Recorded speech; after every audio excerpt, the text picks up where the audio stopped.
नमस्कार, 100% समाचारमा स्वागत छ। म अनिस्मा बस्नेत। सुरु गरौं 100% समाचार। प्रधानमन्त्री केपी शर्मा ओली नेतृत्वको नेकपाद्वारा काठमाडौँको प्रज्ञा प्रतिष्ठान कमलादीमा बृहत कार्यकर्ता भेलाको आयोजना। प्रतिनिधि सभा विघटनसँगै नेकपामा छुट्टै समूह बनाउनु भएका पुष्पकमल दाहाल र माधव कुमार नेपाललाई पूर्ववत अवस्थामै फर्कन प्रधानमन्त्री केपी शर्मा ओलीको आग्रह। नेताहरूलाई पहिला जस्तो गुटबन्दी गर्ने छुट नहुने प्रधानमन्त्री ओलीको भनाई। सन् 2021 गएको वर्षको तुलनामा सबै क्षेत्रमा सुखद हुने प्रधानमन्त्री ओलीद्वारा आशा व्यक्त। विगतका तुलनामा मुलुकले विकास निर्माणमा फड्को मारेको प्रधानमन्त्री ओलीको दावी। नेपाल कम्युनिस्ट पार्टी नेकपा दाहाल नेपाल पक्षद्वारा दोस्रो चरणको आन्दोलनको घोषणा। प्रतिगमन विरोधी केन्द्रीय सङ्घर्ष समितिले पुस 20 देखि माघ 23 गतेसम्मको गरेको हो आन्दोलनको कार्यक्रमका घोषणा। 24 पुसमा असंवैधानिक कदम सच्याउन देशवासीसँग क्षमा याचना गर्न माग गर्दै सबै जिल्लाबाट प्रधानमन्त्रीलाई ज्ञापन पत्र बुझाउने कार्यक्रम। प्रधानमन्त्रीलाई ज्ञापन पत्रसँगै संविधानको पुस्तक पनि दिइने। प्रधानमन्त्री केपी शर्मा ओलीले आफैले बनाएको संविधान कुल्सिएको नेपाल कम्युनिस्ट पार्टी नेकपा दाहाल नेपाल पक्षका नेता योगेश भट्टराईको आरोप। अहिलेको संविधानमा प्रधानमन्त्रीलाई प्रतिनिधि सभा विघटन गर्ने अधिकार नभएको नेता भट्टराईको तर्क। दल सम्बन्धी मौजुदा कानूनका आधारमा सूर्य चिन्ह र झण्डा आफ्नो पक्षको हुने नेता भट्टराईको दावी। प्रधानमन्त्री ओलीको राजनैतिक जीवन समाप्त भइसकेकाले उनको पछि नलाग्न नेता भट्टराईको आग्रह। कोरोना भाइरसको संक्रमणबाट नेपालमा थप 6 जनाको मृत्यु।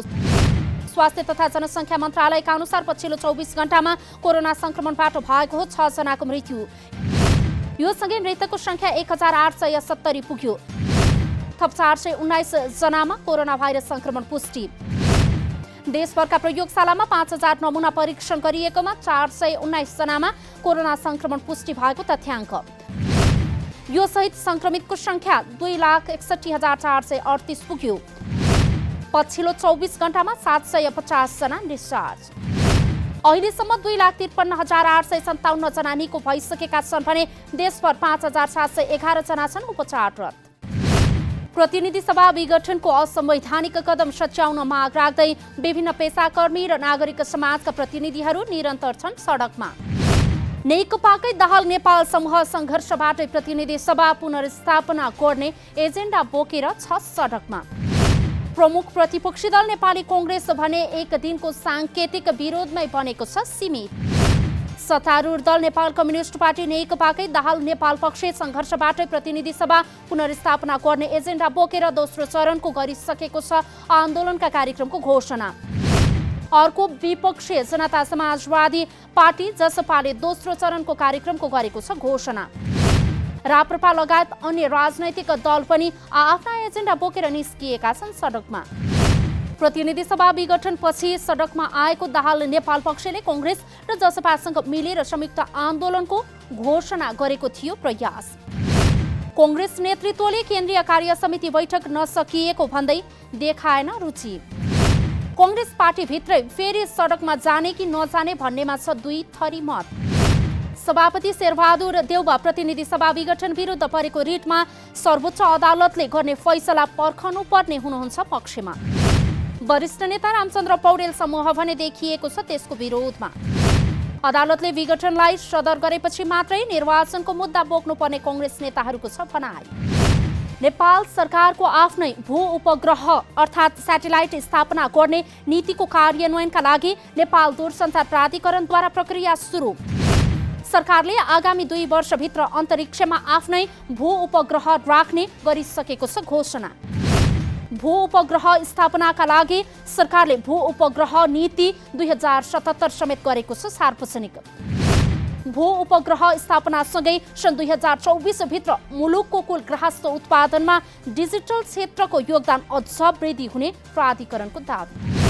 महालक्ष्मी नगरपालिका वडा नम्बर 9 र सिर्जनशिप सेवा प्राली खुमलटारद्वारा फोहोर मैला व्यवस्थापन तथा सरसफाई अभियान सुरु। स्वच्छ सफा समृद्ध र सुन्दर बनाऊ महालक्ष्मी नगर भन्ने नारासहित अभियानको गरिएको सुरु। महेन्द्र राजमार्ग अन्तर्गत बाराको पथलैया अम्लेखगञ्ज सडक खण्डमा जीपको ठक्करबाट भागको मृत्यु। पथलैया अम्लेखगञ्ज सडक खण्डको आधाभार भन्ने स्थानमा 811 नम्बरको जीपले ठक्कर दिँदा पाटे बाघको भएको मृत्यु।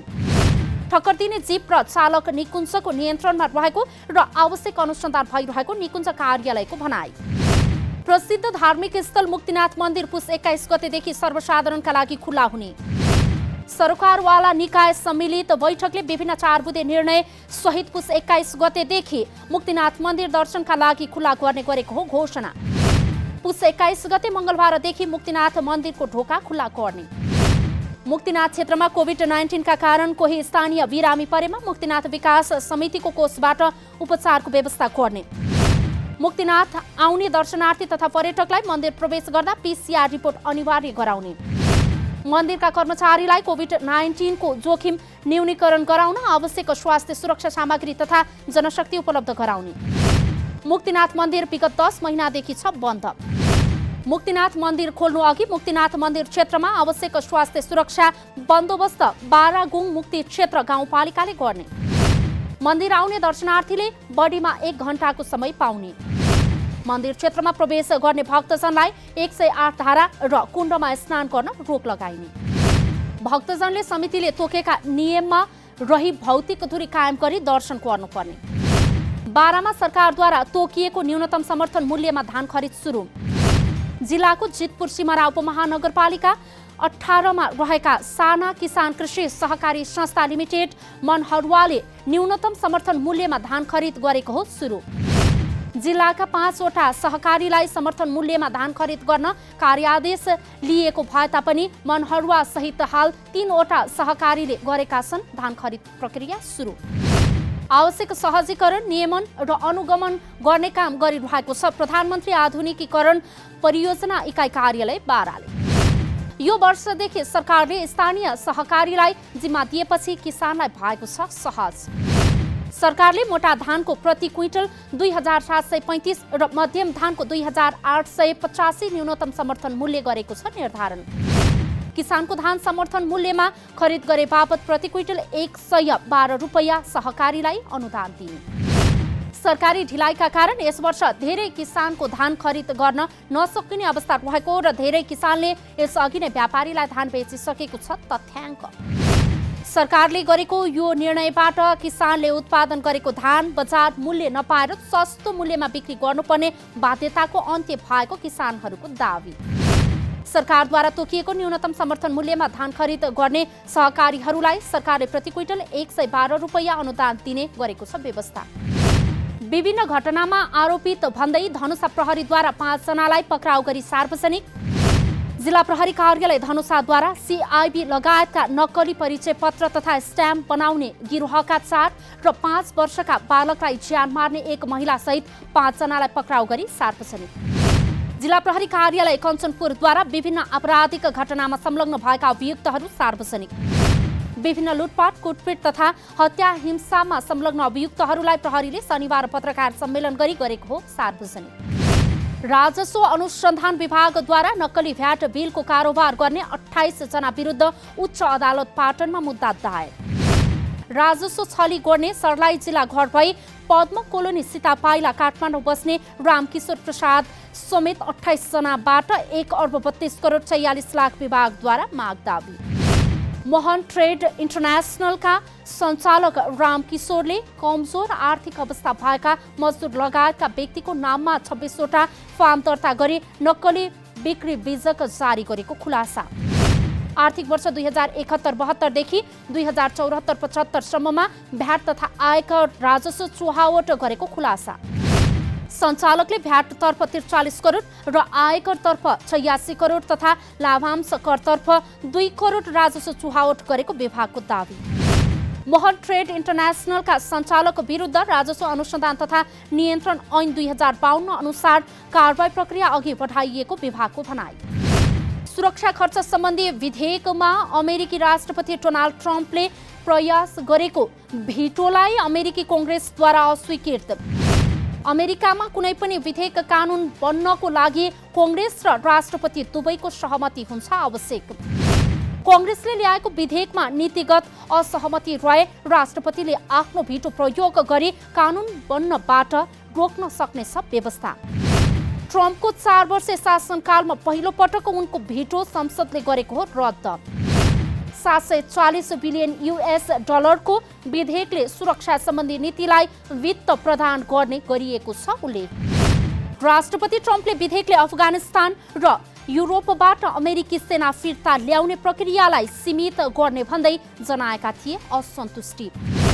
अमेरिकी कांग्रेसको माथिल्लो सदन सिनेटमा 81 सदस्यले राष्ट्रिय सुरक्षा प्राधिकरण ऐनको पक्षमा गरेका थिए मतदान। 13 सदस्यले गरेका थिए विपक्षमा मतदान। राष्ट्रपतिको भिटोलाई अस्वीकृत गर्नको लागि दुवै सदनमा 2/3 पर्छ आवश्यक। भारतद्वारा कोरोना भाइरस विरुद्धको खोप परीक्षणको लागि देशभर अभ्यास सुरु। भारतमा आम खोप अभियान चलाउन परीक्षणका निम्ति शनिबार देशभर अभ्यास गरेको उल्लेख। करोडौं मानिसहरूलाई खोप दिनका लागि आवश्यक प्रशिक्षणको जाँच उक्त अभ्यासमा गरिने जानकारी।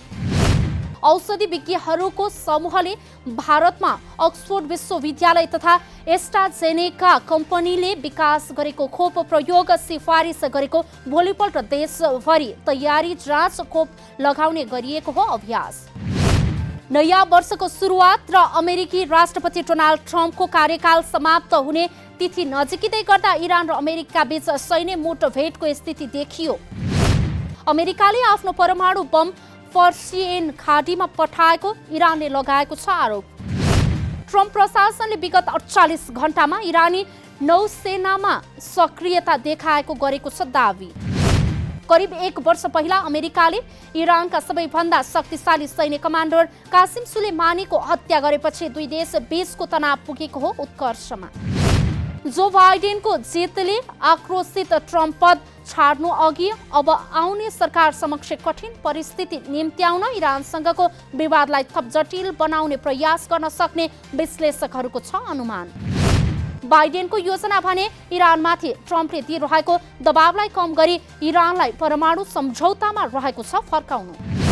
इरानले अमेरिकी राष्ट्रपति ट्रम्प विरुद्ध गिरफ्तारी वारेन्ट गरेको छ जारी।